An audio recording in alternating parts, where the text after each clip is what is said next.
Hello friends, आपका हमारे YouTube channel पे स्वागत है। आज के इस वीडियो में हम यूपी सुपर टेट की एलिजिबिलिटी क्राइटेरिया को डिस्कस करेंगे। तो आइए स्टार्ट करते हैं अपने इस वीडियो को।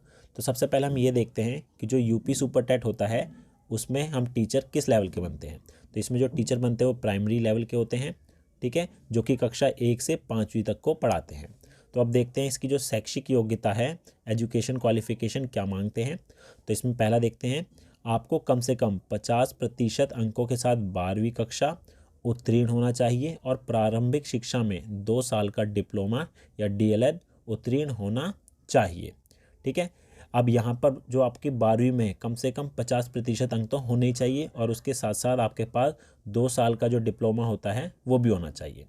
या फिर इसके अलावा ये बोला गया है कि 50% तो आपको 12वीं में चाहिए ही चाहिए और इसके साथ साथ 4 साल का जो प्रारंभिक शिक्षा स्नातक डिग्री होती है वो भी होनी चाहिए, जिसको हम बीएलएड बोलते हैं, ठीक है।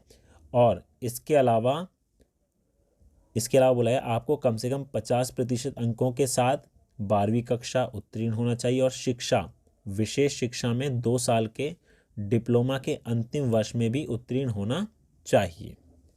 और इसके अलावा है आपके पास स्नातक की डिग्री होनी चाहिए और प्रारंभिक शिक्षा में 2 साल का डिप्लोमा उत्तीर्ण होना चाहिए, ठीक है। और अगर आपके पास बीएड डिग्री है तो आपके पास जो है ग्रेजुएशन की डिग्री होनी चाहिए और बीएड की डिग्री होनी चाहिए।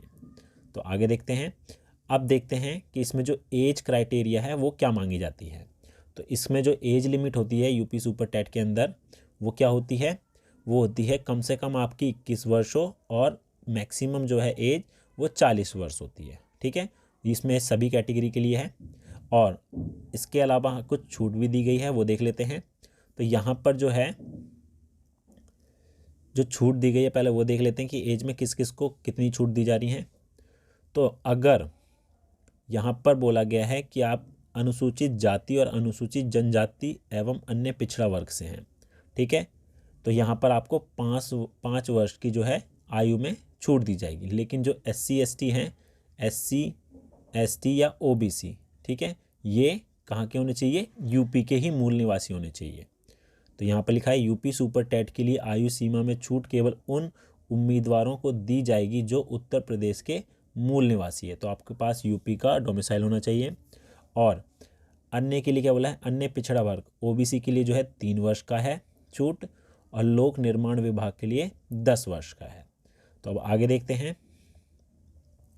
अब यहाँ पर जो है फाइनल सिलेक्शन का जो है प्रोसेस वो क्या होता है वो देख लेते हैं। तो यूपी सुपर टेट के अंदर जो फाइनल सिलेक्शन होता है वो किस बेस पे होगा, यूपी सुपर टेट का अंतिम चयन लिखित परीक्षा में उम्मीदवारों द्वारा प्राप्त अंकों और उनकी शैक्षिक पृष्ठभूमि के आधार पर होगा। अंतिम मेरिट सूची में वेटेज नीचे दिया गया है। तो यहाँ पर जो वेटेज बनेगा वो किस बेस पे बनेगा वो देखते हैं। तो देखिए, तो यहाँ पर है जो आपका रिटन पेपर होगा उसमें से 60%, ठीक है। 10वीं कक्षा के जो अंक होंगे आपके उसमें से 10% लिए जाएंगे, 12वीं कक्षा के अंक में से 10% और स्नातक के अंक ग्रेजुएशन से 10% और शिक्षण अनुभव से 10%। अगर आपके पास कुछ एक्सपीरियंस है तो उसके 10% लिए जाएंगे, ग्रेजुएशन के 10, 12वीं के 10 और 10वीं के 10 और जो पेपर आप देंगे रिटर्न एग्ज़ाम उसमें से 60%। तो ये आपके टोटल 100% हो गए, ठीक है। तो इस बेस पर आपकी जो है मेरिट बनाई जाएगी। आगे देखते हैं। और इसके साथ आपके पास जो है पेपर 1 का यूपी टेट या सी टेट आपके पास होना चाहिए, ठीक है। अगर आप यूपी टेट या सी टेट पेपर 1 पास नहीं है या क्लियर नहीं है तो आप इसके लिए एलिजिबल नहीं होंगे, ठीक है। तो ये था यूपी सुपर टेट के लिए एलिजिबिलिटी क्राइटेरिया, जिसमें हमने देखा कि उसके लिए एजुकेशन क्वालिफिकेशन क्या होनी चाहिए, एज लिमिट कितनी होनी चाहिए और किस बेस पर ये है मेरिट बनाई जाएगी। तो उम्मीद है आपको हमारा वीडियो पसंद आया होगा। Thank you.